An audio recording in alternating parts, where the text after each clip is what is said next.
بسم اللہ الرحمن الرحیم۔ رحمت دو عالم صلی اللہ علیہ وسلم نے اپنی جان کے دشمنوں، اسلام اور مسلمانوں کے سخت ترین مخالفوں اور کافروں مشرکوں کے سرداروں کے ساتھ کس طرح عفو درگزر کا معاملہ فرمایا اور ان پر رحم و کرم کی بارش کی، اس کی مثالیں پیش کی جا رہی ہیں۔ ابو سفیان کی مثال پیش کی جا چکی ہے۔ ابو سفیان کی طرح دوسرا بڑا اور نمایاں نام اکرمہ بن ابی جہل کا ہے۔ ابو جہل جسے زبان نبوت نے اس امت کا فرعون کہا ہے، یہ اپنے باپ ہی کی طرح بلکہ باپ سے کئی قدم آگے اسلام و مسلمانوں کا سخت ترین دشمن تھا۔ انہیں ایذا پہنچانے میں سب سے پیش رہا کرتا تھا۔ جنگ خندمہ جو حضرت خالد بن ولید کی قیادت میں مسلمانوں کے خلاف لڑی گئی تھی، اس میں یہ بھی لڑا، اور اس میں جب اس شکست ہو گئی تو یمن کی طرف بھاگ کھڑا ہوا۔ اس کی بیوی ام حکیم جو ابو جہل کی بھتیجی بھی تھی، وہ نبی پاک صلی اللہ علیہ وسلم کی خدمت میں حاضر ہوئی۔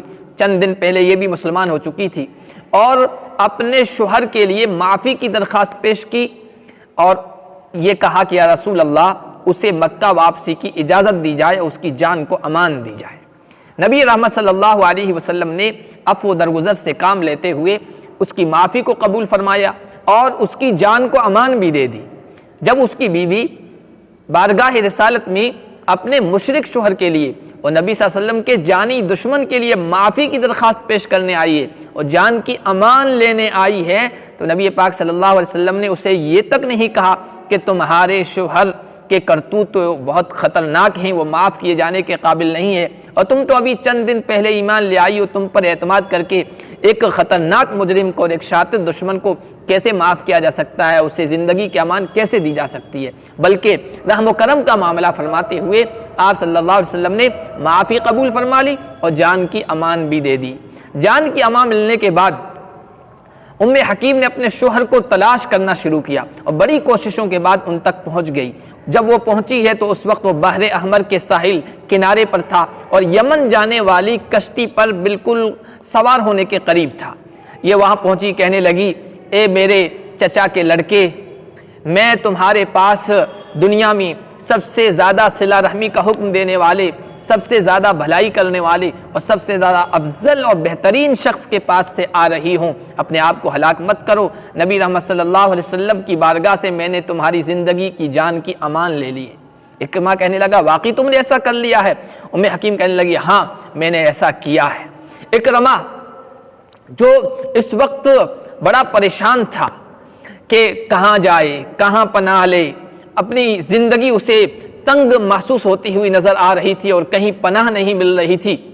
اس کے جو دوسرے پرانی رفقات ساتھی تھے، ایک ایک کر کے دامن اسلام سے وابستہ ہو گئے تھے۔ اب اس نے یمن جانے کا ارادہ کیا تھا، لیکن وہاں بھی مسلمانوں کا غلبہ تھا۔ جب اپنی بیوی کی زبان سے یہ بات سنی تو بارگاہ رسالت میں حاضری دینے کے لیے تیار ہو گیا۔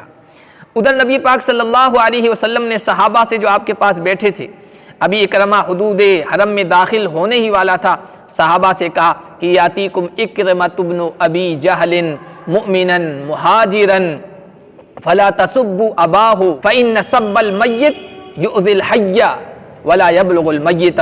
ابھی تمہارے پاس اکرمہ آنے والے ہیں، ایمان کی حالت میں ہجرت کرتے ہوئے تم اس کے ابا ابو جہل کو برا بلا مت کہنا، کیونکہ مردہ کو، میت کو برا بلا کہنے سے میت تک وہ بات نہیں پہنچتی ہے، لیکن زندہ آدمی کو اس سے تکلیف ہوتی ہے۔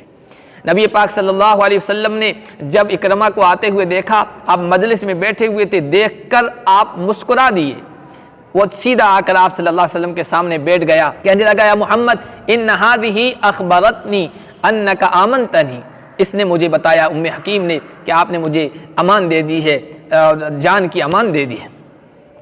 حضور صلی اللہ علیہ وسلم نے کہا، صدقت، اس نے سچ کہا، میں نے تجھے امان دے دی ہے۔ پھر کہا، الی ما تدعو یا محمد، اے محمد کس چیز کی طرف آپ دعوت دیتے ہیں؟ اللہ کے نبی صلی اللہ علیہ وسلم نے فرمایا، میں اس بات کی دعوت دیتا ہوں کہ اللہ ایک ہے اور میں اللہ کا رسول ہوں، اور نماز قائم کرو اور زکوٰۃ ادا کرو، اور اسلام کی جو بنیادی چیزیں تھیں، عام اہم تعلیمات تھی، وہ اکرمہ کو آپ صلی اللہ علیہ وسلم نے بتائی۔ یہ سننے کے بعد اکرمہ کا جو ہے سینہ کھل گیا اور وہ نبی پاک صلی اللہ علیہ وسلم کی صداقت اور سچائی کا اعتراف کرتے ہوئے مشرف اسلام ہو گیا، اسلام کی دولت سے مالا مال ہو گیا۔ نبی پاک صلی اللہ علیہ وسلم کا یہ رحم و کرم تھا، عفو و درگزر تھا کہ جس سے متاثر ہو کر دشمنان اسلام جوق در جوق اسلام سے وابستہ ہو رہے تھے، اور نبی پاک صلی اللہ علیہ وسلم سے برسوں سے دشمنی رکھنے والے جان کے دشمن ایک ایک کر کے نبی کے دامن سے وابستہ ہو رہے تھے، اور آپ کے سایہ عاطفت میں رہنے کے لیے اپنی سعادت سمجھ رہے تھے۔ اس طرح اسلام آگے بڑھتا گیا۔ یہ نبی رحمت صلی اللہ علیہ وسلم کے رحم و کرم اور آپ کے عفو درگزر اور آپ کی رحمت و شفقت کا نتیجہ تھا۔